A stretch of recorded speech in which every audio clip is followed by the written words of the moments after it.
Talent online current affairs ക്ലാസ്സിലേക്ക് സ്വാഗതം. ഇന്ന് നമ്മൾ ചർച്ച ചെയ്യുന്നത് ജനുവരി 26, 27, 28 തീയതികളിലെ ആനുകാലിക വിഷയങ്ങളാണ്. വരൂ ക്ലാസ്സിലേക്ക് കടക്കാം.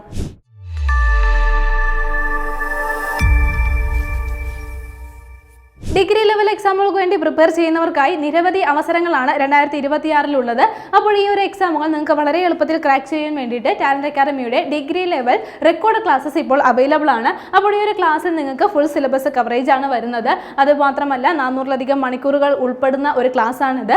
നിങ്ങൾക്ക് ഇതിലൂടെ മോക്ക് ടെസ്റ്റ്, അതേപോലെ റിവിഷൻ എക്സാം, മോഡൽ എക്സാം, ഇനി SCRT ക്ലാസ്സസ് ലഭിക്കുന്നതാണ്. നമ്മുടെ കറണ്ട് അഫയേഴ്സ് ഫാക്ട്സ് ഇതിനകത്ത് ഇൻക്ലൂഡഡ് ആണ്. ഇനി കോംപ്രഹെൻസീവ് സ്റ്റഡി മെറ്റീരിയൽസ്, ഈ ക്ലാസ്സുകളുടെയും അതേപോലെ എക്സാമുകളുടെയും എല്ലാം സ്റ്റഡി മെറ്റീരിയൽസ് നിങ്ങൾക്ക് കിട്ടുന്നതാണ്. മുൻവർഷ ചോദ്യങ്ങളും അവയുടെ ഡീറ്റെയിൽഡ് എക്സ്പ്ലനേഷനും ഈ ക്ലാസ്സിൽ ഇൻക്ലൂഡഡ് ആണ്. ഇവയെല്ലാം നിങ്ങൾക്ക് ഒരൊറ്റ കോഴ്സിലൂടെയാണ് നിങ്ങൾക്ക് ലഭ്യമാവുന്നത്. ഈ ഒരൊറ്റ കോഴ്സിലൂടെ നിങ്ങൾക്ക് university assistant, company board corporation assistant, excise inspector, sub inspector of police SBCID, administrative tribunal assistant, assistant jailer, assistant in national savings, junior assistant തുടങ്ങിയ എക്സാമുകൾക്കെല്ലാം പ്രിപ്പയർ ചെയ്യാൻ കഴിയുന്നതാണ്. ഈ കോഴ്സുമായി ബന്ധപ്പെട്ട കൂടുതൽ വിവരങ്ങൾ അറിയുന്നതിന് സ്ക്രീനിൽ കാണുന്ന നമ്പറിൽ കോൺടാക്ട് ചെയ്യുകയോ അല്ലെങ്കിൽ താഴെ തന്നിരിക്കുന്ന ഗൂഗിൾ ഫോം ഫില്ല് ചെയ്യുകയോ ചെയ്യുക. ഇനി 10th ലെവൽ എക്സാമുകൾക്ക് വേണ്ടി പ്രിപ്പയർ ചെയ്യുന്നവർക്കായി 10th ലെവലിന് വേണ്ടിയിട്ട് സെപ്പറേറ്റ് പ്രത്യേകം ഒരു റെക്കോർഡ് കോഴ്സസ് ടാലന്റ് അക്കാദമി അവതരിപ്പിച്ചിട്ടുണ്ട്. ഈ ഒരു കോഴ്സിൽ നിങ്ങൾക്ക് ഫുൾ സിലബസ് കവറേജിലായിട്ട് 200-ലധികം മണിക്കൂറിലൂടെയാണ് എക്സ്പേർട്ട് ഫാക്കൽറ്റീസ് ക്ലാസ് എടുത്ത് തരുന്നത്. ഇതിലും അതേപോലെ മോഡൽ എക്സാമും റിവിഷൻ എക്സാമും SCRT ക്ലാസ്സസ്, ഓൾഡും ന്യൂ SCRT ക്ലാസ്സസ് ഇൻക്ലൂഡഡ് ആണ്. ഇനി നമ്മുടെ കറണ്ട് അഫയേഴ്സ് ഇൻക്ലൂഡഡ് ആണ്. കോംപ്രഹെൻസീവ് സ്റ്റഡി മെറ്റീരിയൽസ് ഇതിലൂടെ കിട്ടും. മുൻവർഷ ചോദ്യങ്ങളും അവയുടെ ഡീറ്റെയിൽഡ് എക്സ്പ്ലനേഷനും ഇതിൽ ഇൻക്ലൂഡഡ് ആണ്. ഈ ഒരു ഒറ്റ കോഴ്സിലൂടെ നിങ്ങൾക്ക് LDC, Bevco LDC, village field assistant, 10th level, മറ്റ് 10th ലെവൽ എക്സാമുകളെല്ലാം ക്രാക്ക് ചെയ്യാനായിട്ട് കഴിയുന്നതാണ്. അതിന് വേണ്ടിയിട്ട് നല്ല രീതിയിൽ പ്രിപ്പയർ ചെയ്യാൻ കഴിയുന്നതാണ്. കോഴ്സിന്റെ പ്രൈസ് വരുന്നത് 2999 രൂപയാണ്. ഇപ്പോൾ നിങ്ങൾക്ക് 1499 രൂപയ്ക്ക് കോഴ്സ് പർച്ചേസ് ചെയ്യാൻ കഴിയുന്നതാണ്. കോഴ്സുകളുമായി ബന്ധപ്പെട്ട കൂടുതൽ വിവരങ്ങൾക്ക് താഴെ തന്നിരിക്കുന്ന ഗൂഗിൾ ഫോം ഫില്ല് ചെയ്യുകയോ സ്ക്രീനിൽ കാണുന്ന നമ്പറുമായി ബന്ധപ്പെടുകയോ ചെയ്യുക. ഇന്ന് ആദ്യം നമ്മൾ നോക്കുന്നത് ഒരു അവാർഡാണ്. 2025 ഇന്ത്യൻ സൊസൈറ്റി ഓഫ് അനലിറ്റിക്കൽ സയന്റിസ്റ്റുകളിൽ വനിതാ ശാസ്ത്രജ്ഞ അവാർഡ് നേടിയത് ആരെന്നാണ്. അപ്പോൾ ഓർത്ത് വെക്കാം, അനു ഗോപിനാഥ് ആണ്. ആരാണ്? അനു ഗോപിനാഥിനാണ് ഈ ഒരു അവാർഡ് ലഭിച്ചിരിക്കുന്നത്. എന്താണ് ഈ ഒരു അവാർഡ്? ഓർത്ത് വെക്കുക, 2025 ഇന്ത്യൻ സൊസൈറ്റി ഓഫ് അനലിറ്റിക്കൽ സയന്റിസ്റ്റുകൾ വിഭാഗത്തിൽ നൽകുന്ന ഒരു അവാർഡാണ്. അപ്പോൾ ഈ ഒരു അവാർഡ് വനിതാ ശാസ്ത്രജ്ഞർക്കുള്ള അവാർഡാണ്. ആർക്ക് ലഭിച്ചിരിക്കുന്നത്? അനു ഗോപിനാഥിന് ലഭിച്ചിരിക്കുന്നത്. അനു ഗോപിനാഥ് ഒരു പ്രൊഫസറാണ്. കുസാറ്റിലെ എന്താണ് അക്വാറ്റിക് എൻവയോൺമെന്റ് മാനേജ്മെന്റ് ആ ഒരു വിഭാഗത്തിലെ പ്രൊഫസറും അതേപോലെ തന്നെ അവിടുത്തെ HOD-യുമാണ്. ആരാണ്? അനു ഗോപിനാഥ് എന്നുള്ള കാര്യം നോട്ട് ചെയ്യുക. അപ്പോൾ 2025 ഈ ഒരു പുരസ്കാരം ലഭിച്ചിരിക്കുന്നത് അനു ഗോപിനാഥിനാണ്.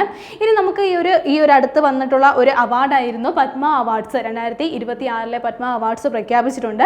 ഈ ഒരു പത്മ അവാർഡ്സിന്റെ സെപ്പറേറ്റ് വീഡിയോ നമ്മൾ എടുക്കുന്നതായിരിക്കും. അത് വേറൊരു ക്ലാസ്സിൽ നമുക്ക് ഉടനെ തന്നെ നമ്മൾ ഒരു സെപ്പറേറ്റ് ഒരു ക്ലാസ് ആയിട്ട് തന്നെ പബ്ലിഷ് ചെയ്യുന്നതായിരിക്കും. ഓക്കെ, ഇനി വീണ്ടും ഒരു അവാർഡാണ് നമ്മൾ ചർച്ച ചെയ്യുന്നത്. പ്രഥമ ഷാഫി മെമ്മോറിയൽ പുരസ്കാരമാണ്. ഈ ഒരു പുരസ്കാരത്തിന് അർഹനായിരിക്കുന്നത് ആരാണെന്ന് ഓർത്ത് വെക്കുക, ജിതിൻ K. ജോസ് ആണ്. ആരാണ്? ജിതിൻ K. ജോസ് എന്നുള്ള സംവിധായകനാണ് ഈ ഒരു പുരസ്കാരത്തിന് അർഹനായിരിക്കുന്നത്.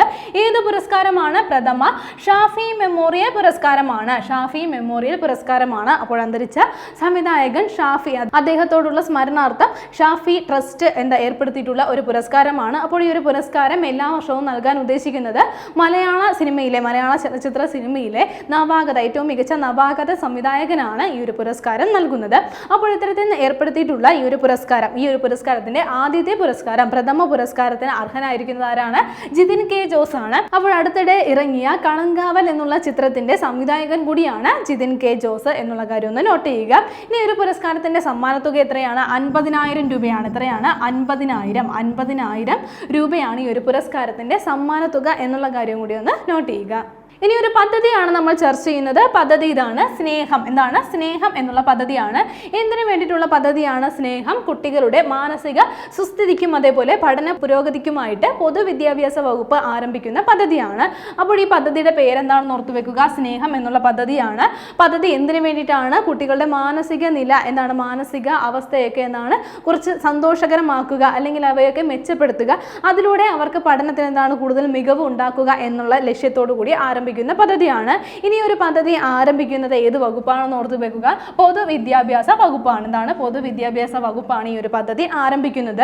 അപ്പോൾ കുട്ടികളോടുള്ള അല്ലെങ്കിൽ വിദ്യാർത്ഥികളോടുള്ള രക്ഷിതാക്കളുടെയും അതേപോലെ അധ്യാപകരുടെയും ഒക്കെ പെരുമാറ്റം അതെന്താ ഒരു ശാസന രീതി എന്നുള്ളത് മാറ്റിയിട്ട് അവരോട് സ്നേഹത്തോടെ പെരുമാറിക്കൊണ്ട് അവരുടെ എന്താണ് മാനസിക സന്തോഷവും അതേപോലെ പഠനത്തിനുള്ള മികവും ഒക്കെ ഉയർത്തുക എന്നുള്ള ലക്ഷ്യം വെച്ചുകൊണ്ടാണ് സ്നേഹം എന്നുള്ള ഈ ഒരു പദ്ധതി അവതരിപ്പിക്കുന്നത്. അപ്പോൾ ഈ പേരിൽ നിന്ന് തന്നെ നമുക്ക് മനസ്സിലാക്കാം എന്താണ് സ്നേഹിച്ചുകൊണ്ട് കുട്ടികളെ എന്താണ് നന്നാക്കി എടുക്കുക അല്ലെങ്കിൽ അവരെ സന്തോഷിപ്പിക്കുക, പഠനത്തിൽ മുന്നോട്ട് കൊണ്ടുവരിക എന്ന ലക്ഷ്യം വെക്കുന്ന പദ്ധതിയാണ് സ്നേഹം എന്നുള്ള ഈ ഒരു പദ്ധതി എന്താ ആരംഭിക്കുന്നത് എന്താണ് പൊതുവിദ്യാഭ്യാസ വകുപ്പിന് കീഴിലാണ് എന്നുള്ള കാര്യം കൂടി ഒന്ന് നോട്ട് ചെയ്യുക. വീണ്ടും ഒരു പദ്ധതിയാണ് നമ്മൾ നോക്കുന്നത്, അക്ഷരം ആരോഗ്യം. എന്താണ്? അക്ഷരം ആരോഗ്യം എന്നുള്ള പദ്ധതിയാണ്. അപ്പോൾ ഈ പദ്ധതിയും മറ്റേ നമ്മൾ നേരത്തെ ചർച്ച ചെയ്ത സ്നേഹം എന്നുള്ള പദ്ധതിയും ഏകദേശം സിമിലർ ആണ്. അപ്പോൾ അതുകൊണ്ട് കൺഫ്യൂഷൻ ആവരുത്. എന്താ അക്ഷരം ആരോഗ്യം എന്നുള്ള പദ്ധതി എന്തിനു വേണ്ടിയിട്ടാണെന്ന് ഓർത്തു വെക്കുക, പൊതുവിദ്യാലയങ്ങളിലെ കുട്ടികളുടെ ശാരീരിക മാനസിക ഉന്നമനം ലക്ഷ്യമിട്ടുകൊണ്ടുള്ള ഒരു പദ്ധതിയാണ്. എന്താണ്? ശാരീരിക മാനസിക ഉന്നമനമാണ് ഇവിടെ ലക്ഷ്യം വെക്കുന്നത്. നമ്മൾ നേരത്തെ ചർച്ച ചെയ്ത പോയിന്റ് സ്നേഹം എന്നുള്ള പദ്ധതി അവിടെ എന്തായിരുന്നു? മാനസിക സന്തോഷവും അതേപോലെ പഠനത്തിലുള്ള മികവുമായിരുന്നു ഉയർത്തേണ്ടത്. ഇവിടെ എന്താണ്? ശാരീരിക മാനസിക ഉന്നമനം ലക്ഷ്യമിട്ടുകൊണ്ടാണ് ഈ ഒരു പദ്ധതി ആവിഷ്കരിക്കുന്നത്. ഇനി ഈ ഒരു പദ്ധതി നടപ്പിലാക്കുന്നത് ആരോഗ്യ കുടുംബക്ഷേമ വകുപ്പാണ് എന്നുള്ള കാര്യം ഓർത്തു വെക്കുക. എന്താണ്? ആരോഗ്യ കുടുംബക്ഷേമ വകുപ്പാണ് ഈ ഒരു പദ്ധതി നടപ്പിലാക്കുന്നത്. എന്നാൽ നമ്മൾ നേരത്തെ നോക്കിയത് പൊതുവിദ്യാഭ്യാസ വകുപ്പ് ആരംഭിക്കുന്ന ഒരു പദ്ധതിയായിരുന്നു. ഓക്കെ, ഇവിടെ എന്താണ്? ആരോഗ്യ കുടുംബക്ഷേമ വകുപ്പാണ് ഈ ഒരു പദ്ധതി നടപ്പിലാക്കുന്നത്. പദ്ധതിയുടെ പേരെന്താണെന്ന് ഓർത്തു വെക്കുക, അക്ഷരം ആരോഗ്യം എന്നുള്ള പദ്ധതിയാണ്. അപ്പോൾ ഈ ഒരു പദ്ധതിയിലൂടെ എന്താണ് ഹെൽത്ത് ID കാർഡുകൾ അതേപോലെ ഹെൽത്ത് മെന്ററുകളെയൊക്കെ പ്രൊവൈഡ് ചെയ്തുകൊണ്ട് ഇത്തരത്തിലുള്ള സംവിധാനങ്ങളൊക്കെ ഉണ്ടാക്കിക്കൊണ്ട് എന്താണ് ഈ ഒരു കുട്ടികളുടെ ശാരീരിക മാനസിക ഉന്നമനമാണ് ലക്ഷ്യം വെക്കുന്നത്. പദ്ധതി ഏതാണെന്ന് ഓർത്തു വെക്കുക, അക്ഷരം ആരോഗ്യം എന്നുള്ള പദ്ധതിയാണ്. ഇനി നമ്മൾ നോക്കുന്നത് KFNയുമായി ബന്ധപ്പെട്ടിട്ടുള്ള ഒരു പോയിന്റ് ആണ്. ഓൾറെഡി KFNE എന്താണ് എന്നുള്ള കാര്യമൊക്കെ നമ്മൾ ചർച്ച ചെയ്തതാണ്. അപ്പോൾ കേരളത്തിലെ KFNE എന്ന പേരിൽ ഈ ഒരു മദ്യം ഉൽപ്പാദിപ്പിച്ച് വിപണിയിൽ എത്തിക്കുന്ന സഹകരണ ബാങ്ക് ഏതെന്നാണ് നമ്മൾ നോക്കുന്നത്. ഓർത്തു വെക്കുക, പയ്യാവൂർ സർവീസ് സഹകരണ ബാങ്ക് ആണ്. എന്താണ്? പയ്യാവൂർ സർവീസ് സഹകരണ ബാങ്ക് ആണ് ഇത്തരത്തിൽ ഈ ഒരു മദ്യം എന്താണ് വിപണിയിൽ എത്തിക്കാനായിട്ട് പോകുന്നത്. അപ്പോൾ ഇത് എന്താണ് KFNE? നമ്മുടെ കേരളത്തിൽ എന്താ ഉൽപ്പാദിപ്പിക്കാൻ പോകുന്ന എന്താണ് ഒരു ഫെനിയാണ്. എന്താണ് ഫെനിയാണ് എന്നുള്ള കാര്യമൊക്കെ നമ്മൾ നേരത്തെ ചർച്ച ചെയ്തതാണ്. അപ്പോൾ നമുക്കറിയാം ഫെനി എന്ന് പറയുന്നത് എന്താണ്? ഗോവയിൽ നിന്ന് GI ടാഗ് ലഭിച്ചിട്ടുള്ള ഒരു ഉൽപ്പന്നമാണ്. അപ്പോൾ അത്തരത്തിൽ എന്താണ് കേരളത്തിൽ ഈ ഒരു ഫെനി വരുന്നതിലൂടെ അല്ലെങ്കിൽ ആ ഒരു പ്രൊഡക്ഷൻ നടക്കുന്നത് എന്താണ്? KFNE എന്ന പേരിലാണ് നടത്തുന്നത്. ഈ ഒരു പേരിൽ ഉൽപ്പാദിപ്പിക്കുന്ന മദ്യം എന്താണ് വിപണിയിൽ എത്തിക്കുന്ന സഹകരണ ബാങ്ക് ഏതാണെന്നാണ് നമ്മൾ പഠിച്ചത്. അത് ഓർത്തു വെക്കുക, പയ്യാവൂർ സർവീസ് സഹകരണ ബാങ്ക് ആണ് ഈ ഒരു മദ്യം എന്താണ് വിപണിയിലേക്ക് എത്തിക്കുന്നത്. വീണ്ടും ഒരു പദ്ധതി നമുക്ക് ചർച്ച ചെയ്യാം. കേരള സർക്കാർ 2026 ജനുവരിയിൽ ഭരണനിർവഹണത്തിൽ നിർമ്മിത ബുദ്ധി കാര്യക്ഷമമായി ഉപയോഗിക്കുന്നതിനായി പ്രഖ്യാപിച്ച പുതിയ പദ്ധതി ഏതെന്നാണ്. അപ്പോൾ ആ പദ്ധതി ഓർത്തു വെക്കുക, കേരള AI മിഷൻ എന്നുള്ള പദ്ധതിയാണ്. എന്താണ്? കേരള AI മിഷൻ എന്നുള്ള പദ്ധതിയാണ്. അപ്പോൾ ഈ പദ്ധതി എന്തിനു വേണ്ടിയിട്ടാണ് ആവിഷ്കരിക്കുന്നത്? 2026 ജനുവരിയിൽ എന്താണ് ഭരണനിർവഹണത്തിൽ എന്താണ് നിർമ്മിത ബുദ്ധിയുടെ അതായത് ആർട്ടിഫിഷ്യൽ ഇന്റലിജൻസ് കാര്യക്ഷമമായിട്ട് ഉപയോഗിക്കുന്നതിനായിട്ട് വേണ്ടിയിട്ട് പ്രഖ്യാപിച്ചിട്ടുള്ള ഒരു പദ്ധതിയാണ്. ഇനി അതേപോലെ തന്നെ സർക്കാർ ഉദ്യോഗസ്ഥരെ ഈ ഒരു ആർട്ടിഫിഷ്യൽ ഇന്റലിജൻസ് എങ്ങനെ ഉപയോഗിക്കണമെന്ന് പഠിപ്പിക്കാൻ വേണ്ടിയിട്ട് ആരംഭിച്ച ഒരു പദ്ധതി ഉണ്ടായിരുന്നു. അത് ഏതാണെന്ന് ഓർത്തു വെക്കുക, എന്താണ്? വിദ്യ AI എന്നുള്ള പദ്ധതിയാണ്. എന്താണ്? വിദ്യ AI എന്നുള്ള പദ്ധതി. അപ്പോൾ അതേപോലെ ഈ ഒരു ആർട്ടിഫിഷ്യൽ ഇന്റലിജൻസ് എന്താണ് ഈ ഒരു ഭരണ നിർവഹണ വിഭാഗത്തിലേക്ക് കൊണ്ടുവന്ന് ഇവയെല്ലാം എന്താണ് കൂടുതൽ എളുപ്പത്തിലാക്കാനായിട്ട് സാധിക്കുന്നതാണ്. ഇത് ലക്ഷ്യം വെച്ചുകൊണ്ടാണ് ഈ ഒരു കേരള AI മിഷൻ എന്നുള്ള പദ്ധതി ആവിഷ്കരിക്കുന്നത്. 2026 മാർച്ചോട് കൂടിയിട്ട് നമ്മുടെ 12 വകുപ്പുകളിൽ നമ്മുടെ കേരളത്തിലെ 12 വകുപ്പുകൾ ഇത്തരത്തിൽ ആർട്ടിഫിഷ്യൽ ഇന്റലിജൻസ് എന്താണ് നടപ്പിലാക്കുമെന്നാണ് പറയുന്നത്. അപ്പോൾ അതിലൂടെ എന്താണ് നമ്മുടെ ഭരണ വിഭാഗങ്ങളിലൊക്കെ കൂടുതൽ കാര്യക്ഷമമായിട്ട് എല്ലാ കാര്യങ്ങളും നടത്തുന്നതിന് വേണ്ടിയിട്ടാണ് ഈ ഒരു സംവിധാനങ്ങൾ ഇൻസ്റ്റാൾ ചെയ്യുന്നത്. അപ്പോൾ ഓർത്തു വെക്കുക, ഇത്തരത്തിൽ കാര്യക്ഷമമായി ഉപയോഗിക്കുന്നതിനായിട്ട് പ്രഖ്യാപിച്ച അതായത് ഈ ഒരു നിർമ്മിത ബുദ്ധി ആർട്ടിഫിഷ്യൽ ഇന്റലിജൻസ് എന്താണ് കാര്യക്ഷമമായിട്ട് ഉപയോഗിക്കുന്നതിനായിട്ട് പ്രഖ്യാപിച്ച പദ്ധതി ഏതാണെന്ന് ഓർത്തു വെക്കുക, കേരള AI മിഷൻ എന്നുള്ള പദ്ധതിയാണ്. ഇനി ഒരു 3D ഗെയിമുമായി ബന്ധപ്പെട്ട പോയിന്റ് നമുക്ക് നോക്കാം. അപ്പോൾ ടെക് ഐലൻഡ് എന്നുള്ള ഒരു ഗെയിമാണ്. എന്താണ് പ്രത്യേകത? കേരളത്തിലെ ആദ്യത്തെ 3D കമ്പ്യൂട്ടർ ഗെയിമാണ്. എന്താണ്? കേരളത്തിലെ ആദ്യത്തെ 3D കമ്പ്യൂട്ടർ ഗെയിമാണ് എന്താണ് ടെക് ഐലൻഡ് എന്നുള്ള ഈ ഒരു ഗെയിം. അപ്പോൾ കേരളത്തിൽ നിന്നുള്ള ആദ്യത്തെ ആണ് എന്നുള്ള കാര്യം നമ്മൾ പറഞ്ഞു. കോട്ടയത്തെ സെന്റ് കിറ്റ്സ് എഞ്ചിനീയറിംഗ് കോളേജിലെ വിദ്യാർത്ഥികളാണ് ഈ ഒരു ഗെയിം ഡെവലപ്പ് ചെയ്തിരിക്കുന്നത്. അപ്പോൾ ഈ ഒരു ഗെയിമിൻ്റെ പേരെന്താണ്? ടെക് ഐലൻഡ് എന്നുള്ള ഗെയിമാണിത്. ആഗോള ഗെയിമിംഗ് പ്ലാറ്റ്ഫോം ആയിട്ടുള്ള സ്റ്റീമിലാണ് ഇപ്പോൾ ഈ ഒരു ഗെയിം ലിസ്റ്റ് ചെയ്തിട്ടുള്ളത്. പിന്നെ ഓർത്ത് വെക്കേണ്ട ഒരു പോയിന്റ് ആണ്, ഇതൊരു PC ഗെയിമാണ് എന്നുള്ള കാര്യം കൂടി ഒന്ന് നോട്ട് ചെയ്ത് വെക്കുക. ഗെയിം ഏതാണെന്ന് ഓർത്ത് വെക്കുക, ടെക് ഐലൻഡ് എന്നുള്ള ഗെയിമാണ്. എന്താണ് ഇതിന്റെ പ്രത്യേകത? കേരളത്തിലെ ആദ്യത്തെ 3D കമ്പ്യൂട്ടർ ഗെയിമാണിത്. അടുത്തത് നമ്മൾ ചർച്ച ചെയ്യുന്നത് വളരെ ഇമ്പോർട്ടൻ്റ് ആയിട്ടുള്ള ഒരു പോയിന്റ് ആണ്. 2026 റിപ്പബ്ലിക് ദിന ആഘോഷവുമായി ബന്ധപ്പെട്ടിട്ടുള്ള പോയിന്റുകളാണ് നോക്കുന്നത്. അപ്പോൾ 2026 ജനുവരി 26 നടന്നത് 77ാമത് റിപ്പബ്ലിക് ദിന ആഘോഷമാണ്. എന്താണ്? 77ാമത് റിപ്പബ്ലിക് ദിന ആഘോഷമാണ് 2026 ജനുവരി 26 നടന്നത്. 76ാമത് വാർഷികവുമായിരുന്നു എന്നുള്ള കാര്യം ഓർത്തു വെക്കുക. എത്രാമതാണ്? 76ാമത് വാർഷികം. 77ാമത് റിപ്പബ്ലിക് ദിനാഘോഷവുമാണ് 2026 ജനുവരി 26 നടന്നത്. ഇനി ഒരു ദിനാഘോഷത്തിൽ പങ്കെടുത്ത മുഖ്യ അതിഥികളായിട്ട് വന്നത് ആരൊക്കെയാണ്? നമ്മൾ നേരത്തെ ചർച്ച ചെയ്തതാണ്. ഉർസുല വോൺ ഡെർ ലെയനും അതേപോലെ ആന്റോണിയോ കോസ്റ്റയുമാണ്. ഈ രണ്ട് വ്യക്തികളാണ് 2026 റിപ്പബ്ലിക് ദിന ആഘോഷത്തിൽ ഇന്ത്യയുടെ മുഖ്യ അതിഥികളായിട്ട് എത്തിയത്. ഇനി ഉർസുല വോൺ ഡെർ നമുക്കറിയാം എന്താണ്? യൂറോപ്യൻ കമ്മീഷന്റെ പ്രസിഡന്റ് ആണ്. അതേപോലെ ആന്റോണിയോ കോസ്റ്റ യൂറോപ്യൻ കൗൺസിലിന്റെ പ്രസിഡന്റ് ആണ്. അത് നമുക്കറിയാവുന്ന കാര്യമാണ്. ഇനി 2026 ഈ ഒരു ദിനത്തിന്റെ, അതായത് റിപ്പബ്ലിക് ദിനത്തിന്റെ പ്രമേയം എന്താണെന്ന് നമ്മൾ ചർച്ച ചെയ്തതാണ്. എന്താണ്? വന്ദേ മാതരത്തിന് 150 വർഷം. വന്ദേ മാതരത്തിന് 150 വർഷം എന്നുള്ളതാണ് 2026 റിപ്പബ്ലിക് ദിനാഘോഷത്തിന്റെ പ്രമേയം എന്ന് പറയുന്നത്. അത് നമ്മൾ നോക്കിയതാണ്. ഓക്കെ, ഇനി മറ്റൊരു പ്രത്യേകത നമ്മൾ പഠിച്ചിരുന്നു. ആദ്യമായിട്ട് ഒരു റിപ്പബ്ലിക് ദിന പരേഡിൽ CRPFന്റെ സമ്പൂർണ്ണ, അതായത് പൂർണ്ണമായിട്ടും പുരുഷന്മാരെ ഉൾക്കൊള്ളുന്ന ഒരു വിഭാഗത്തിന്റെ CRPFന്റെ ഈ ഒരു യൂണിറ്റിനെ ഈ ഒരു റിപ്പബ്ലിക് ദിന പരേഡിൽ നയിച്ച വനിതാ കമാൻഡർ ആരെന്ന് നമ്മൾ നോക്കിയിരുന്നു. സിമ്രാൻ ബാലയാണ്. ആരാണ്? സിമ്രാൻ ബാലയാണ് ഈ ഒരു നേട്ടം കൈവരിച്ചിരുന്നത്. CRPFന്റെ പൂർണ്ണമായിട്ടും പുരുഷന്മാരെ ഉൾക്കൊള്ളുന്ന ഈ ഒരു യൂണിറ്റിനെ നയിച്ചത് ആരാണെന്ന് ഓർത്തു വെക്കുക. സിമ്രാൻ ബാലയാണ്. അതും 2026 റിപ്പബ്ലിക് ദിന ആഘോഷത്തിലാണ് നടന്നത് എന്നുള്ള കാര്യം കൂടി ഒന്ന് നോട്ട് ചെയ്യുക. പിന്നെ മറ്റൊരു ചരിത്രപ്രധാനമായിട്ടുള്ള സംഭവം നടന്നത് ആദ്യമായിട്ട് നമ്മുടെ റിപ്പബ്ലിക് ദിന പരേഡിൽ അല്ലെങ്കിൽ റിപ്പബ്ലിക് ദിന ആഘോഷത്തിൽ യൂറോപ്യൻ യൂണിയന്റെ സൈന്യം പങ്കെടുക്കുകയുണ്ടായിരുന്നു. അതും വലിയൊരു പ്രത്യേകതയാണ്. ചരിത്രത്തിൽ ആദ്യമായിട്ട് യൂറോപ്യൻ യൂണിയന്റെ സൈന്യം നമ്മുടെ റിപ്പബ്ലിക് ദിന ആഘോഷത്തിൽ പങ്കെടുത്തിട്ടുണ്ടായിരുന്നു. അതും ഏതാണെന്ന് ഓർത്തു വെക്കുക. 2026 റിപ്പബ്ലിക് ദിന ആഘോഷത്തിലാണ് പങ്കെടുത്തത്. ഇനി രണ്ട് മുഖ്യ അതിഥികൾ ഇന്ത്യയിൽ വന്നു എന്നുള്ള കാര്യം നമ്മൾ പറഞ്ഞു. റിപ്പബ്ലിക് ദിന ആഘോഷത്തിന്റെ മുഖ്യ അതിഥികളായിട്ട് ഉർസുല വോൺ ഡെറും അതേപോലെ ആന്റോണിയോ കോസ്റ്റയും വന്നിട്ടുണ്ടായിരുന്നു. അപ്പോൾ ഇവർ വന്നതിന്റെ ഭാഗമായിട്ട് ഇന്ത്യയും അതേപോലെ യൂറോപ്യൻ യൂണിയനും തമ്മിലുള്ള ഒരു ഉച്ചകോടി നടക്കുകയുണ്ടായി. അത് നടന്നത് ഡൽഹിയിൽ വെച്ചിട്ടാണ് നടന്നത്.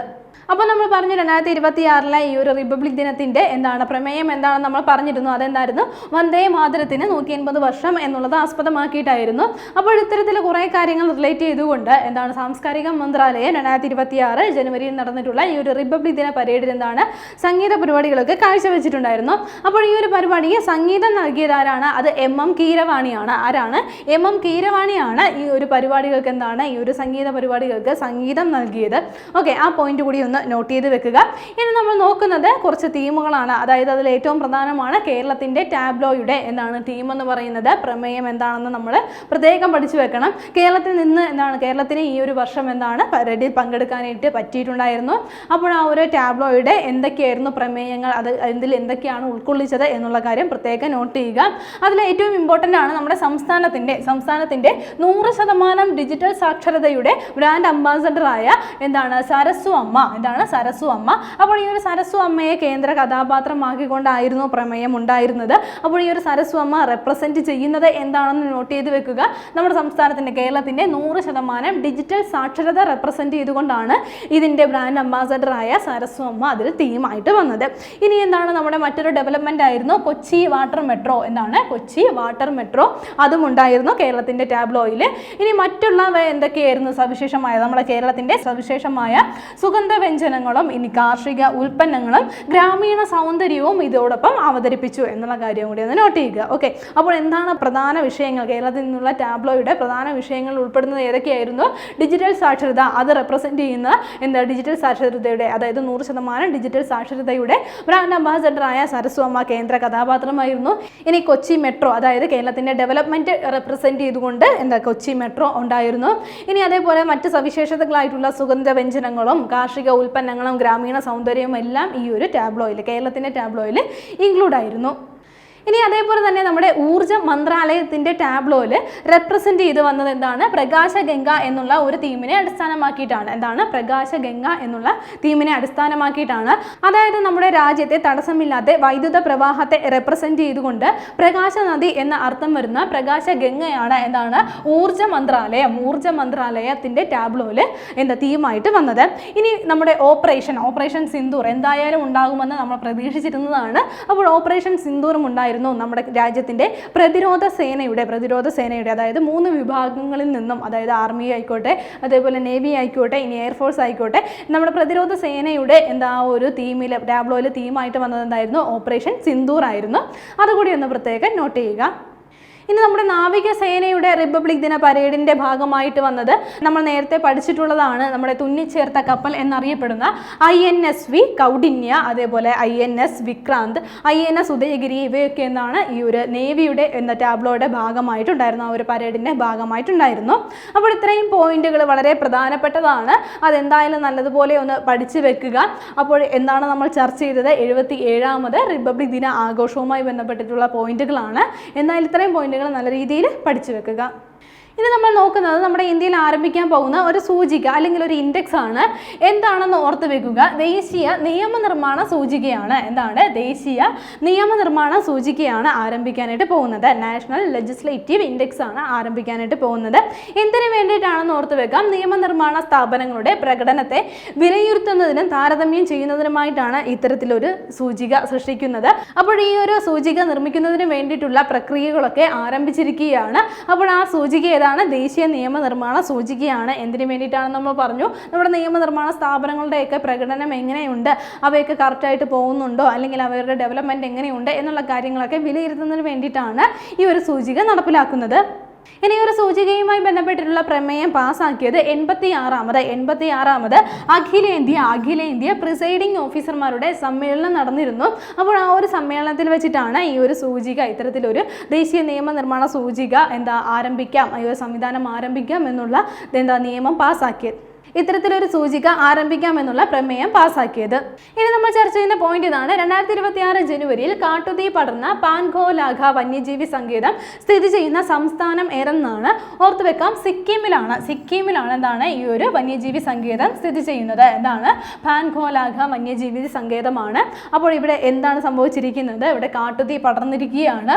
അപ്പോൾ ഈ ഒരു പ്രദേശം എവിടെയാണ് സ്ഥിതി ചെയ്യുന്നത്, അല്ലെങ്കിൽ ഈ വന്യജീവി സങ്കേതം എവിടെയാണ് സ്ഥിതി ചെയ്യുന്നത്? സിക്കിമിലാണ് സ്ഥിതി ചെയ്യുന്നത്. അപ്പോൾ ഇവിടെ ഇപ്പോൾ തന്നെ 12 ഹെക്ടറോളം ഈ ഒരു ഭൂമി ഈ ഒരു കാട്ടുതീ കാരണം നശിഞ്ഞിരിക്കുന്നു എന്നുള്ള കാര്യമാണ് പറഞ്ഞിരിക്കുന്നത്. തീ ഇതുവരെ അണഞ്ഞിട്ടില്ല. ഇവിടെയുള്ള ഈ ഒരു ഭൂപ്രകൃതി എന്ന് പറയുന്നത് കുത്തനെയുള്ള ഭൂപ്രകൃതിയാണ്. അതേപോലെ അവിടെയുള്ള കാറ്റും, ഇനി ആ ഒരു മേഖല എന്ന് പറയുന്നത് സൈനിക നിയന്ത്രണങ്ങളൊക്കെ ഉള്ളതാണ്. അപ്പോൾ ഇത്തരത്തിലുള്ള സാഹചര്യങ്ങൾ കാരണം ഈ ഒരു കാട്ടുതീ വർദ്ധിക്കുന്നതിന് കാരണമായിക്കൊണ്ടിരിക്കുകയാണ്. ഈ ഒരു കാര്യങ്ങളൊക്കെ കാരണം അവിടുത്തെ കാട്ടുതീ തുടർന്നുകൊണ്ടിരിക്കുകയാണ്. ഇതുവരെ 12 ഹെക്ടറുകളാണ് ഇതുവരെ നശിഞ്ഞിട്ടുള്ളത്. അപ്പോൾ ഈ ഒരു വന്യജീവി സങ്കേതം എവിടെയാണ് സ്ഥിതി ചെയ്യുന്നതെന്ന് ഓർത്ത് വെക്കുക. സിക്കിമിലാണ് സ്ഥിതി ചെയ്യുന്നത്. ഇനി നമ്മൾ ചർച്ച ചെയ്യുന്നത് ഒരു ക്യാൻസർ സ്ക്രീനിങ് യൂണിറ്റുമായി ബന്ധപ്പെട്ട പോയിന്റ് ആണ്. ക്യാൻസർ നേരത്തെ കണ്ടെത്തുന്നതിനും രോഗനിർണയത്തിനുമായി രൂപകൽപ്പന ചെയ്ത ക്യാൻസർ സ്ക്രീനിങ് മൊബൈൽ യൂണിറ്റ് ഏതെന്നാണ്? ഓർത്ത് വെക്കുക, ആശാവാനാണ്. എന്താണ്? ആശാവാനാണ്. അപ്പോൾ ഇതിപ്പോൾ ഉദ്ഘാടനം ചെയ്തിരിക്കുന്നത് എവിടെയാണെന്ന് ഓർത്ത് വെക്കാം, ഗുജറാത്തിലാണ്. ഗുജറാത്തിലാണ് ഈ ഒരു വാൻ അവതരിപ്പിച്ചിരിക്കുന്നത്. എന്താണെന്ന് ഓർത്ത് വെക്കുക, ആശാ വാൻ എന്നാണ് പേര് നൽകിയിരിക്കുന്നത്. എന്തിനു വേണ്ടിയിട്ടാണ് എന്നുള്ള കാര്യം നമ്മൾ പറഞ്ഞു. ക്യാൻസർ രോഗം നേരത്തെ കണ്ടെത്തുന്നതിനും ആ ഒരു രോഗനിർണയം നടത്തുന്നതിനും വേണ്ടിയിട്ടുള്ള ഒരു സ്ക്രീനിങ് മൊബൈൽ യൂണിറ്റ് ആണ്, ക്യാൻസർ സ്ക്രീനിങ് മൊബൈൽ യൂണിറ്റ് ആണ് ആരംഭിച്ചിരിക്കുന്നത്.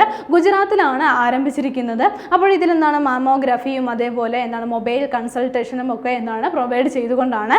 ഇതൊരു വാനാണ് എന്നുള്ള കാര്യം നമുക്കൊന്ന് നോട്ട് ചെയ്ത് വെക്കാം. അതുകൊണ്ട് ഇത് പലയിടത്തും ഏത് പ്രദേശത്താണെങ്കിലും ഇതിന് സഞ്ചരിക്കാൻ കഴിയും. അങ്ങനെ പല സ്ഥലങ്ങളിലും പോയി സഞ്ചരിച്ച് അവിടെയുള്ള ആളുകളുടെ ഇത്തരത്തിലുള്ള രോഗനിർണയങ്ങളൊക്കെ കണ്ടെത്താനായിട്ട് സാധിക്കുന്നതാണ്. അല്ലെങ്കിൽ ആ ഒരു രോഗനിർണയം നമുക്ക് നേരത്തെ തന്നെ അറിയുവാനായിട്ട് സാധിക്കുന്നതാണ്. നമ്മുടെ ബോഡി പാർട്സിൽ എവിടെയാണെങ്കിലും ഈ ഒരു ക്യാൻസറുമായി ബന്ധപ്പെട്ടിട്ടുള്ള കാര്യങ്ങളൊക്കെ കണ്ടെത്തുന്നതിന് അല്ലെങ്കിൽ രോഗം നിർണ്ണയിക്കുന്നതിനുള്ള സംവിധാനങ്ങൾ ഈ ഒരു വാനിൽ ഉൾപ്പെടുത്തിയിട്ടുണ്ട്. ഇനി ഈ ഒരു വാൻ ഉദ്ഘാടനം ചെയ്തിരിക്കുന്നത് ആരാണെന്ന് കൂടി ഓർത്തു വെക്കുക. ഗുജറാത്തിന്റെ മുഖ്യമന്ത്രിയായിട്ടുള്ള ഭൂപേന്ദ്ര പട്ടേലാണ് ഇപ്പോൾ ഉദ്ഘാടനം നിർവഹിച്ചിരിക്കുന്നത്. ഗാന്ധിനഗറിലാണ് ഉദ്ഘാടനം ചെയ്തത്. ഇനി ഒരു AI ഫീച്ചറിനെയാണ് നമ്മൾ പരിചയപ്പെടുന്നത്. Help me write. എന്താണ് ഹെൽപ്പ് മീ റൈറ്റ് എന്നുള്ള ഒരു AI ഫീച്ചറാണ്. അപ്പോൾ നമുക്ക് നോക്കാം. ഉപഭോക്താക്കൾ നൽകുന്ന നിർദ്ദേശങ്ങൾക്കനുസരിച്ച് ഇമെയിലുകൾ സ്വയം തയ്യാറാക്കുന്നതിനായിട്ട് ഗൂഗിൾ ജിമെയിൽ അവതരിപ്പിച്ച പുതിയ ഒരു AI ഫീച്ചറാണിത്. അപ്പോൾ എന്തിനു വേണ്ടിയിട്ടാണെന്നൊന്ന് പ്രത്യേകം നോട്ട് ചെയ്യുക. അതായത് ഉപഭോക്താക്കൾ നൽകുന്ന നിർദ്ദേശങ്ങൾ പ്രോംപ്റ്റുകൾക്ക് അനുസരിച്ച് എന്താണ് ഈ ജിമെയിലുകൾ, അതായത് ഇമെയിലുകളൊക്കെ എന്താണ് സ്വയം തയ്യാറാക്കുന്നതിന് വേണ്ടിയിട്ട് ഗൂഗിൾ ജിമെയിൽ അവതരിപ്പിച്ചിട്ടുള്ള ഒരു AI ഫീച്ചറാണ് എന്താണ് ഹെൽപ്പ് മീ റൈറ്റ് എന്നുള്ള ഈ ഒരു ഫീച്ചർ. അപ്പോൾ നമുക്ക് പേരിൽ നിന്ന് തന്നെ പെട്ടെന്ന് ഒന്ന് കണക്ട് ചെയ്ത് വെക്കാനായിട്ട് സാധിക്കുന്നതാണ്. മെയിൽ റൈറ്റ് ചെയ്യുവാൻ വേണ്ടിയിട്ട് ഹെൽപ്പ് ചെയ്യുന്നതിന് വേണ്ടിയിട്ടുള്ള ഒരു AI ഫീച്ചറാണ്. അപ്പോൾ ഗൂഗിൾ ജിമെയിലാണ് ഇത് അവതരിപ്പിച്ചിട്ടുള്ളത് എന്നുള്ള കാര്യം കൂടി ഒന്ന് നോട്ട് ചെയ്യുക. ഇനിയൊരു വിയോഗമാണ് നമ്മൾ ചർച്ച ചെയ്യുന്നത്. 2026 ജനുവരിയിൽ അന്തരിച്ച പ്രമുഖ മാധ്യമ പ്രവർത്തകൻ ആരെന്നാണ്. അപ്പോൾ ഓർത്തു വെക്കുക, മാർക്ക് ടുല്ലി ആണ്. ആരാണ്? മാർക്ക് ടുല്ലി ആണ്. അപ്പോൾ അദ്ദേഹത്തിൻ്റെ പ്രത്യേകത എന്താണെന്ന് നമ്മൾ പറഞ്ഞു. അദ്ദേഹം ഒരു പ്രമുഖ മാധ്യമ പ്രവർത്തകനാണ്. BBC ബ്യൂറോയുടെ മുൻ ചീഫായിരുന്നു അദ്ദേഹം. എന്താണ്? BBC ബ്യൂറോയുടെ മുൻ ചീഫായിരുന്നു അദ്ദേഹം. No full stop in India in slow motion, the heart of India തുടങ്ങിയവ അദ്ദേഹം എഴുതിയിട്ടുള്ള പുസ്തകങ്ങളാണ്. അപ്പോൾ അദ്ദേഹം ഒരു രചയിതാവുമായിരുന്നു, അതേപോലെ ഒരു ജേർണലിസ്റ്റുമായിരുന്നു. ഇനി അദ്ദേഹത്തിന് ലഭിച്ചിട്ടുള്ള പ്രധാന പുരസ്കാരങ്ങൾ കൂടി നമുക്കൊന്ന് ഓർത്തു വെക്കാം. 2002 അദ്ദേഹം നൈറ്റ് പദവിക്ക് അർഹനായിട്ടുണ്ടായിരുന്നു. ഏത് വർഷമാണെന്ന് ഓർത്തു വെക്കുക, 2002. അതേപോലെ 1992 അദ്ദേഹത്തിന് പത്മശ്രീ പുരസ്കാരം ലഭിച്ചിട്ടുണ്ടായിരുന്നു. പത്മശ്രീ പുരസ്കാരം എന്നാണ് ലഭിച്ചത്? 1992. ഇനി 2005 അദ്ദേഹത്തിന് പത്മഭൂഷൺ ലഭിച്ചിട്ടുണ്ടായിരുന്നു. പത്മഭൂഷൺ ലഭിച്ചത് ഏത് വർഷമാണെന്ന് ഓർത്തു വെക്കുക, 2005. 1992 അദ്ദേഹത്തിന് പത്മശ്രീ ലഭിച്ചത്. ഇനി 2002 അദ്ദേഹത്തിന് നൈറ്റ് പദവി ലഭിച്ചത് എന്നുള്ള കാര്യം കൂടി ഒന്ന് നോട്ട് ചെയ്യുക. ഇനി വരുന്ന LGS എക്സാമിന് വേണ്ടി പ്രിപ്പയർ ചെയ്യുന്നവർക്കായി ടാലന്റ് അക്കാദമിയുടെ LGS റാങ്ക് ഫയൽ ഇപ്പോൾ വിപണിയിൽ ലഭ്യമാണ്. അപ്പോൾ ഒരൊറ്റ വോളിയത്തിലായിട്ടാണ് ഈ ഒരു റാങ്ക് ഫയൽ നിങ്ങൾക്ക് ലഭ്യമാവുന്നത്. ഫുൾ SCRT NCRT സിലബസ് കവറേജിലാണ്. മാത്രമല്ല മുൻവർഷ ചോദ്യങ്ങളും അവയുടെ എക്സ്പ്ലനേഷനും ഇതിൽ ഇൻക്ലൂഡഡ് ആണ്. അപ്പോൾ ഉടൻ തന്നെ റാങ്ക് ഫയൽ സ്വന്തമാക്കൂ. ഇന്ന് നമ്മൾ ചർച്ച ചെയ്ത പോയിന്റുകൾ ഒന്നുകൂടി നോക്കാം. ആദ്യം നമ്മൾ ചർച്ച ചെയ്തത് ഒരു അവാർഡായിരുന്നു. 2025 ഇന്ത്യൻ സൊസൈറ്റി ഓഫ് അനലിറ്റിക്കൽ സയന്റിസ്റ്റുകൾ വനിതാ ശാസ്ത്രജ്ഞ അവാർഡ് നേടിയത് ആരെന്നാണ് നോക്കിയത്. അനു ഗോപിനാഥിനാണ് ഈ ഒരു പുരസ്കാരം ലഭിച്ചത്. അത് കഴിഞ്ഞ് നമ്മൾ നോക്കിയത് പ്രഥമ ഷാഫി മെമ്മോറിയൽ പുരസ്കാരത്തിന് അർഹനായത് ആരെന്നാണ്. ജിതിൻ K ജോസ് എന്നുള്ള സംവിധായകനാണ് ഈ ഒരു പുരസ്കാരത്തിന് അർഹനായത്. 50,000 രൂപയാണ് ഈ ഒരു പുരസ്കാരത്തിന്റെ സമ്മാനത്തുക വരുന്നത്. അതിനുശേഷം നമ്മൾ നോക്കിയത് ഒരു പദ്ധതിയായിരുന്നു, സ്നേഹം എന്നുള്ള പദ്ധതിയാണ്. അപ്പോൾ എന്തിനു വേണ്ടിയിട്ടുള്ള പദ്ധതിയാണ്? കുട്ടികളുടെ മാനസിക സുസ്ഥിതിക്കും പഠന പുരോഗതിക്കുമായിട്ട് പൊതുവിദ്യാഭ്യാസ വകുപ്പ് ആരംഭിക്കുന്ന പദ്ധതിയാണിത്. അത് കഴിഞ്ഞ് നമ്മൾ നോക്കിയത് ഒരു പദ്ധതിയായിരുന്നു, അക്ഷരം ആരോഗ്യം എന്നുള്ള പദ്ധതിയാണ്. പൊതുവിദ്യാലയങ്ങളിലെ കുട്ടികളുടെ ശാരീരിക മാനസിക ഉന്നമനം ലക്ഷ്യമിട്ട് ആരോഗ്യ കുടുംബക്ഷേമ വകുപ്പ് നടപ്പിലാക്കുന്ന ഒരു പദ്ധതിയാണ് അക്ഷരം ആരോഗ്യം എന്നുള്ള പദ്ധതി. ഓക്കെ, പിന്നീട് നമ്മൾ നോക്കിയത് കേരളത്തിൽ KFNE എന്ന പേരിൽ മദ്യം ഉൽപ്പാദിപ്പിച്ച് വിപണിയിൽ എത്തിക്കുന്ന സഹകരണ ബാങ്ക് ഏതെന്നാണ്. പയ്യാവൂർ സർവീസ് സഹകരണ ബാങ്ക് ആണ് ഈ ഒരു മദ്യം വിപണിയിലേക്ക് എത്തിക്കുന്ന സഹകരണ ബാങ്ക്. അത് കഴിഞ്ഞ് നമ്മൾ നോക്കിയത് മറ്റൊരു പദ്ധതിയായിരുന്നു. കേരള സർക്കാർ 2026 ജനുവരിയിൽ ഭരണനിർവഹണത്തിൽ നിർമ്മിത ബുദ്ധി കാര്യക്ഷമമായി ഉപയോഗിക്കുന്നതിനായിട്ട് പ്രഖ്യാപിച്ച പുതിയ പദ്ധതി ഏതെന്നാണ്. അപ്പോൾ കേരള AI മിഷൻ എന്നുള്ള പദ്ധതിയാണ് ഇതിനു വേണ്ടിയിട്ട് പ്രഖ്യാപിച്ചിരിക്കുന്നത്. അത് കഴിഞ്ഞ് നമ്മൾ നോക്കിയത് ഒരു കമ്പ്യൂട്ടർ ഗെയിം ആയിരുന്നു. എന്താണ് ഇതിന്റെ പ്രത്യേകത? കേരളത്തിലെ ആദ്യത്തെ 3D കമ്പ്യൂട്ടർ ഗെയിമാണ്. ഏതാണ് ഗെയിം എന്ന് ഓർത്ത് വെക്കുക, തെക്ക് ഐലൻഡ് എന്നുള്ള ഗെയിമാണ്. അത് കഴിഞ്ഞിട്ട് നോക്കിയത് 77ാമത് റിപ്പബ്ലിക് ദിന ആഘോഷങ്ങളുമായി ബന്ധപ്പെട്ടിട്ടുള്ള പോയിന്റുകളായിരുന്നു. നിരവധി പോയിന്റുകൾ നമ്മൾ ചർച്ച ചെയ്തു. 77ാമത് റിപ്പബ്ലിക് ദിന ആഘോഷം നടന്നത് 2026 ജനുവരി 6-നാണ്. 76ാമത് വാർഷികമാണ് നടന്നത്. ഇനി അതിൽ മുഖ്യ അതിഥികളായി എത്തിയത് ആരൊക്കെയെന്ന് നമ്മൾ പറഞ്ഞു. ഉർസുല വോൺ ഡെർ റും അതേപോലെ അന്റോണിയോ കോസ്റ്റയുമാണ് ഇതിൽ മുഖ്യ അതിഥികളായി എത്തിയത്. ഇനി ഈ ഒരു ദിനത്തിന്റെ തീം എന്തായിരുന്നു എന്നുള്ള കാര്യം നമ്മൾ പറഞ്ഞു. വന്ദേ ഭാരതത്തിന് 150 വർഷം എന്നുള്ളതായിരുന്നു തീം. അതേപോലെ ബാക്കിയുള്ള പോയിന്റുകളെല്ലാം നല്ലതുപോലെ പഠിച്ചു വെക്കുക. പിന്നീട് നമ്മൾ നോക്കിയത് പുതിയതായിട്ട് ഇന്ത്യയിൽ വരുന്ന ഒരു ഇൻഡെക്സ് ആയിരുന്നു. അതായത് ദേശീയ നിയമനിർമ്മാണ സൂചിക. നിയമനിർമ്മാണ സ്ഥാപനങ്ങളുടെ പ്രകടനത്തെ വിലയിരുത്തുന്നതിനും താരതമ്യം ചെയ്യുന്നതിനുമായിട്ടാണ് ഈ ഒരു ഇൻഡെക്സ് സൃഷ്ടിക്കുന്നത്. അപ്പോൾ ഇത് അതായത് ഈ ഒരു സൂചിക നിർമ്മിക്കുന്നതുമായി ബന്ധപ്പെട്ടിട്ടുള്ള പ്രക്രിയകളൊക്കെ ആരംഭിച്ചിരിക്കുകയാണ്. പിന്നീട് നമ്മൾ നോക്കിയ പോയിന്റ് 2026 ജനുവരിയിൽ കാട്ടുതീ പടർന്ന പാൻഗോലാഖ വന്യജീവി സങ്കേതം സ്ഥിതി ചെയ്യുന്ന സംസ്ഥാനം ഏതെന്നാണ്. സിക്കിമിലാണ് ഈ ഒരു വന്യജീവി സങ്കേതം സ്ഥിതി ചെയ്യുന്നത്. അപ്പോൾ ഇവിടെ കാട്ടുതീ പടർന്ന് 12 ഹെക്ടറോളം ഭൂമി എന്താണ് ഇതോടെ തന്നെ നശിഞ്ഞിരിക്കുകയാണ്. അത് കഴിഞ്ഞിട്ട് നമ്മൾ നോക്കിയത് ക്യാൻസർ നേരത്തെ കണ്ടെത്തുന്നതിനും രോഗനിർണയത്തിനുമായിട്ട് രൂപകൽപ്പന ചെയ്ത ക്യാൻസർ സ്ക്രീനിംഗ് മൊബൈൽ യൂണിറ്റ് ആശാവാൻ. അത് ഏത് സംസ്ഥാനത്താണ് വന്നിരിക്കുന്നത്? ഗുജറാത്തിലാണ് വന്നിരിക്കുന്നത്. അപ്പോൾ ഗുജറാത്തിന്റെ മുഖ്യമന്ത്രി ഭൂപേന്ദ്ര പട്ടേലാണ് ഇത് ഉദ്ഘാടനം ചെയ്തിരിക്കുന്നത്. അപ്പോൾ ക്യാൻസർ രോഗം എന്താണ് നേരത്തെ തന്നെ കണ്ടെത്തുന്നതിനും അതിന് അതിന് വേണ്ടിയിട്ടുള്ള ചികിത്സയൊക്കെ ആരംഭിക്കുന്നതിനും ഇതിന് ഹെൽപ്ഫുൾ ആയിരിക്കും. അപ്പോൾ ഇത് ഉദ്ഘാടനം ചെയ്തിരിക്കുന്നത് ഗുജറാത്തിന്റെ മുഖ്യമന്ത്രിയായിട്ടുള്ള ഭൂപേന്ദ്ര പട്ടേലാണ്. അപ്പോൾ ഇതൊരു സഞ്ചരിക്കുന്ന വാനാണ്. പല സ്ഥലങ്ങളിലും പല പ്രദേശങ്ങളിലുമുള്ള ജനങ്ങൾക്ക് ഇത് ഉപകാരപ്പെടും. ഗുജറാത്തിലാണ് ഉദ്ഘാടനം കഴിഞ്ഞിരിക്കുന്നത്. അത് കഴിഞ്ഞ് നമ്മൾ നോക്കിയത് ഹെൽപ്പ് മീ റൈറ്റ് എന്നുള്ള ഒരു AI ഫീച്ചറാണ്. അപ്പോൾ ഉപഭോക്താക്കൾ നൽകുന്ന നിർദ്ദേശങ്ങൾക്കനുസരിച്ച് ഇമെയിലുകൾ സ്വയം തയ്യാറാക്കുന്നതിനായിട്ട് ഗൂഗിൾ ജിമെയിൽ അവതരിപ്പിച്ച പുതിയ ഒരു AI ഫീച്ചറാണിത്. അത് കഴിഞ്ഞിട്ട് ഒരു വിയോഗമാണ് നമ്മൾ ചർച്ച ചെയ്തത്. 2026 ജനുവരിയിൽ അന്തരിച്ച പ്രമുഖ മാധ്യമ പ്രവർത്തകൻ. അപ്പോൾ അദ്ദേഹം ആരാണെന്ന് ഓർത്തു വെക്കുക, മാർക്ക് ടുല്ലിയാണ്. അദ്ദേഹം മാധ്യമ പ്രവർത്തകനാണ്, അതേപോലെ തന്നെ ഒരു എഴുത്തുകാരനാണ് എന്നുള്ള കാര്യം കൂടി ഒന്ന് നോട്ട് ചെയ്യുക. അദ്ദേഹം എഴുതിയ രചനകൾ നമ്മൾ നോക്കി. പിന്നെ അദ്ദേഹത്തിന് പത്മശ്രീ ലഭിച്ചത് 1992-ലാണ്. അതേപോലെ പത്മഭൂഷൺ ലഭിച്ചത് 2005-ലാണ്. കഴിഞ്ഞ ക്ലാസ്സുമായി ബന്ധപ്പെട്ട 2 ചോദ്യങ്ങൾ നൽകുകയാണ്. ശരിയുത്തരങ്ങൾ താഴെ കമന്റ് ചെയ്യുക. ആദ്യത്തെ ചോദ്യം ഇതാണ്: ഹൗസ് ഓഫ് ഇന്ത്യ എന്ന പേരിൽ പുതിയ സാംസ്കാരിക കേന്ദ്രം നിലവിൽ വരുന്നത് എവിടെയെന്നാണ്? Option A New Delhi, option B London, option C Abu Dhabi, option D Mumbai. രണ്ടാമത്തെ ചോദ്യം ഇതാണ്: 2026 ജനുവരിയിൽ ഇൻഡോ പസഫിക് ഓഷ്യൻ ഇനിഷ്യേറ്റീവിൽ ഔദ്യോഗികമായി ചേർന്ന രാജ്യം ഏതെന്നാണ്? Option A Spain, option B USA, option C UAE, option D India. ശരിയുത്തരങ്ങൾ താഴെ കമന്റ് ചെയ്യുക.